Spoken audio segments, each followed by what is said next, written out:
Buonasera e benvenuti nella mia cucina. Ragazzi, questa sera vi faccio una ricetta leggermente modificata delle patate alla portoghese. È una ricetta che facevo quando ero ragazzetta, diciamo, e mi è sempre piaciuta tantissimo. Leggermente modificata perché mentre all'epoca non avevo problemi con i grassi, adesso sì.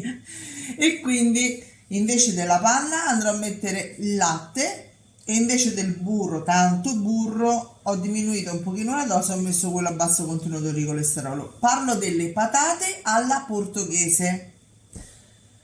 Però intanto mettete un bel like a questa ricetta e iscrivetevi al nostro canale attivando la campanella, sarete messi al corrente di tutte le nostre ricette. Seguiteci anche su Instagram, vi metto il link in info box. Queste sono le nostre patate, c'è il riflesso della luce Sì. sull'acqua, però eccole qua. Sono le nostre patate che ha cavato dall'orto, si dice Esatto. cavato, no? Se non erro, il nostro vicino. Allora, Di che abbiamo bisogno? sì, circa un chilo di patate, 50 grammi di burro a basso contenuto di colesterolo, circa 100 ml di latte parzialmente scremato, anche intero, insomma non sono quelli che, ok? Sale, pepe e rosmarino. Andrebbe il prezzemolo, ma qui ci sono dei problemi col prezzemolo.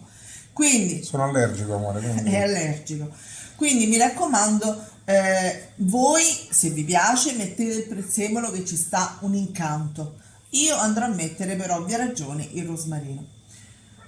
Ora ho messo sull'acqua per le patate, quindi le andremo, non appena bolle l'acqua, le andremo a sbollentare per circa 12 minuti, ok? In acqua salata, mi raccomando.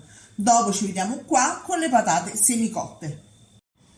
Eccole qua le nostre patate semicotte. A questo punto andiamo a mettere latte e burro in un pentolino e lo andiamo a far sciogliere.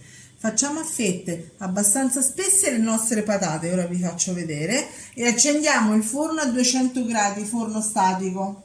Un attimino. Ecco qua.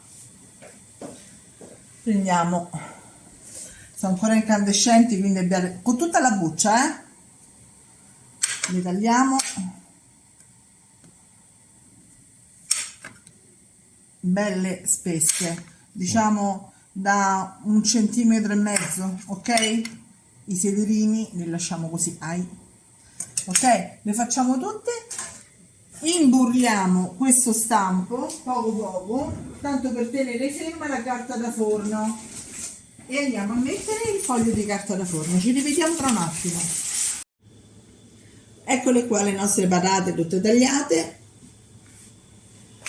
Eccole qua le nostre patate tutte tagliate. Qua c'è il latte e il burro sciolti insieme che Che vado bello! a mescolare, cioè vado a mettere, non a mescolare sulle patate, così. Bello gustoso. Sì. Mi raccomando, il forno acceso perché si deve asciugare, quindi poi andrò a mettere il sale, un bel po' di sale, senti che profumo tra latte e burro, Sì. diciamo un pizzicotto, ok? Io ovviamente già ho messo il sale nell'acqua delle patate, però mi raccomando, mettiamo anche un pochino di rosmarino, non eccedete perché poi magari sotto i denti dà pure un po' noia, no? Credo, poi magari c'è a chi piace, per carità. Beh, il sapore del rosmarino è buono, anche Molto, l'odore. molto. E questa bella macinata di pepe bianco a posto. In forno per circa mezz'ora a 200 gradi. Deve fare la crosticina, rimarrà un pochino di liquidino sotto, ve lo dico, ma sono spettacolari. Eccole qui, sono pronte. A questo punto ritocca l'assaggio. Eh sì, guardate che belle. Vediamo un po', ti do questa. Bella cremosa e anche molto bollente.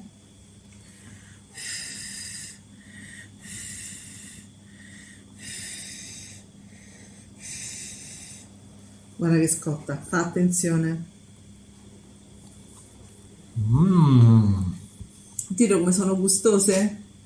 In Sì. realtà al posto del latte ci andrebbe la panna, quindi vengono ancora più cremose. Esatto. Però, Anche ripeto, così va benissimo. anche così sono buone. Ragazzi, provate a farle e diteci se vi è piaciuta la ricetta. Ci vediamo alla prossima. Ciao! Ciao a tutti.